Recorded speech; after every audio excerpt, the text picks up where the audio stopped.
Israel kembali lanjutkan rencana jahat, cita-cita Palestina harus begini.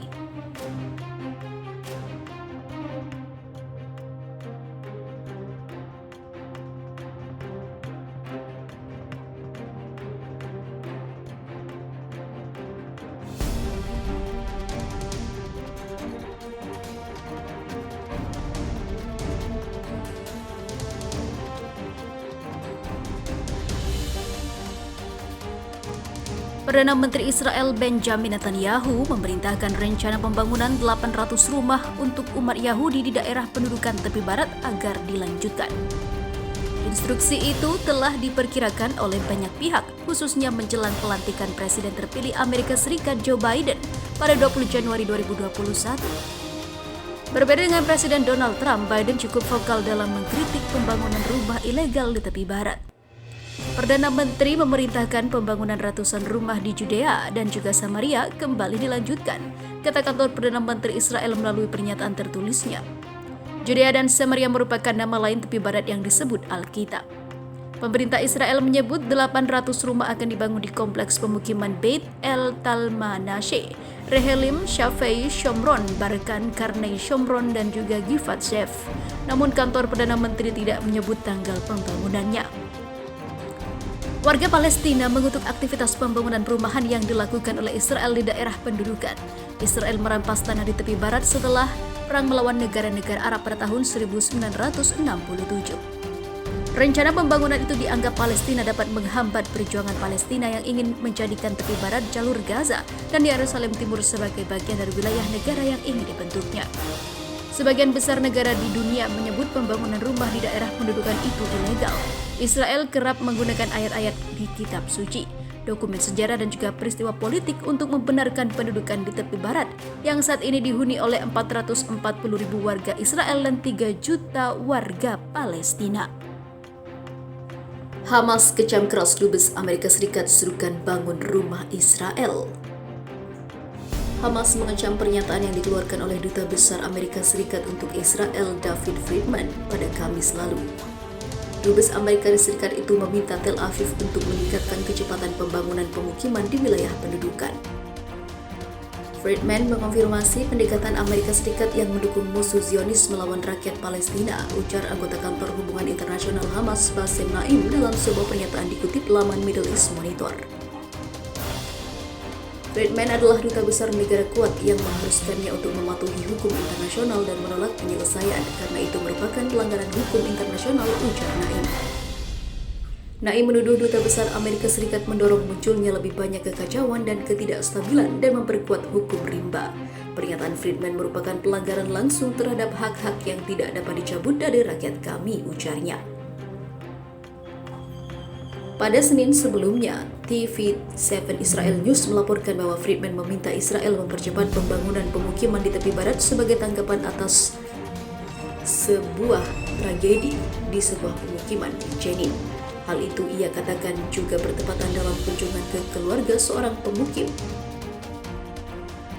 Pemukiman bernama Esther Horgen sudah dihabisi pada 20 Desember lalu. Gerakan Hak Asasi Manusia Israel Peace Now membenarkan bahwa aktivitas pemukiman di wilayah pendudukan Palestina telah terlibat ataupun berlipat ganda selama era Presiden Amerika Serikat Donald Trump. Data yang dirilis oleh organisasi tersebut menunjukkan bahwa ada 661.000 pemukim Israel, 132 pemukiman besar dan 124 pos pemukiman acak tidak diizinkan oleh pemerintah Israel di tepi barat, termasuk Yerusalem Timur pada akhir November lalu. Setelah US Capitol diserbu, kini para politisi Israel yang ketakutan. Mengapa demikian?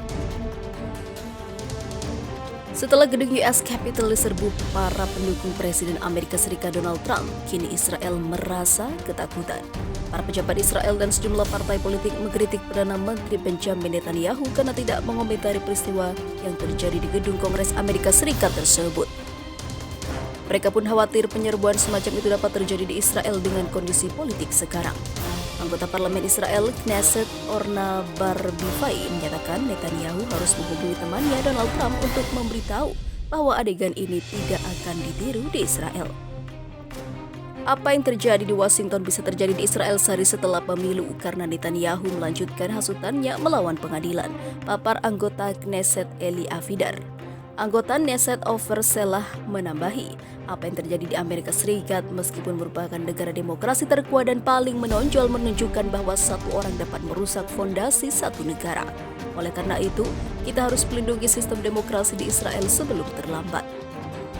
Pemimpin Partai Harapan Baru Gideon Sa'ar juga menegaskan apa yang terjadi di Amerika Serikat mengingatkan kita tentang apa yang juga bisa terjadi di Israel karena keadaan polarisasi dan juga ekstremisme.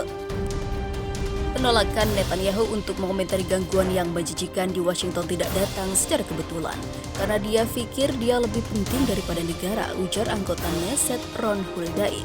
Menurut anggota Knesset Tamar Zandberg, percobaan kudeta di Amerika Serikat adalah hasil dari upaya Trump meyakinkan para pendukungnya bahwa kemenangannya itu adalah keputusan ilahi dan bahwa tidak ada partai Demokrat yang dapat mengubah fakta itu.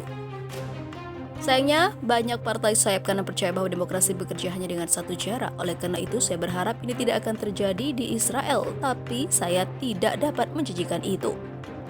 Anggota parlemen lainnya MK Karim El Harar menekankan peristiwa yang terlihat di Washington seharusnya membuat takut semua orang Israel. Namun pada akhirnya hasutan berubah menjadi kekerasan. Dia menambahkan apa yang terjadi malam itu di Washington adalah percobaan kudeta yang dapat segera ditiru kembali di Israel. Netanyahu melakukan hal yang sama selama 4 tahun terakhir dan sejak awal penyelidikan. Oleh karena itu, kita harus waspada dan memperingatkan semua Demokrat di Israel menghindari gelombang kekacauan yang dipimpin Netanyahu. Iran ngamuk, rancangan undang-undang pemusnahan Israel bisa bikin Timur Tengah bak neraka. Mengapa demikian? Iran menyiapkan balasan mengerikan untuk Israel. Lihat saja aksi parlemen Iran. Mereka tak ragu mengajukan rancangan undang-undang pemusnahan Israel. Timur Tengah bisa berubah jadi kawasan bak neraka. Ancaman perang tak hanya mengarah ke Israel, Amerika juga jadi sasaran empuk. Rancangan undang-undang tersebut menganggap negara-negara yang merangkul pasukan Amerika adalah pengancam kepentingan nasional di Iran dan juga kawasan. Rancangan undang-undang menyebut bahwa Teheran memiliki hak untuk menanggapi dengan cara apapun terhadap negara tempat agresi Amerika Serikat dilancarkan. Negara-negara yang memfasilitasi pasukan Amerika dianggap sebagai tindakan ilegal. Artinya Irak dan Suriah juga bisa jadi sasaran kemarahan Iran. Ini juga menekankan kewajiban Angkatan Bersenjata Iran dan Garda Revolusi Iran atau IRGC untuk menanggapi setiap tindakan militer Amerika Serikat terhadap Iran. Pada tingkat yang sama atau lebih besar, rancangan undang-undang melarang pemerintah melakukan negosiasi apapun dengan negara manapun terkait kemampuan militer Iran. Peran Iran di wilayah dan masalah yang terkait dengan proksi Iran, bunyi laporan ISNA seperti dilansir Al-Arabiya pada Rabu 6 Januari 2021. Draft ini juga melarang negosiasi apapun dengan Amerika tentang masalah non-nuklir. Rancangan undang-undang akan mengharuskan pemerintah Iran untuk mengambil tindakan yang diperlukan yang akan mengarah pada penghapusan Israel pada Maret 2041 mendatang, tulis laporan ISNA. Rancangan undang-undang ini juga mengamatkan untuk mematahkan blokade Israel ataupun di jalur Gaza yang dikuasai Hamas dengan mengirimkan komoditas penting secara gratis ataupun berbayar.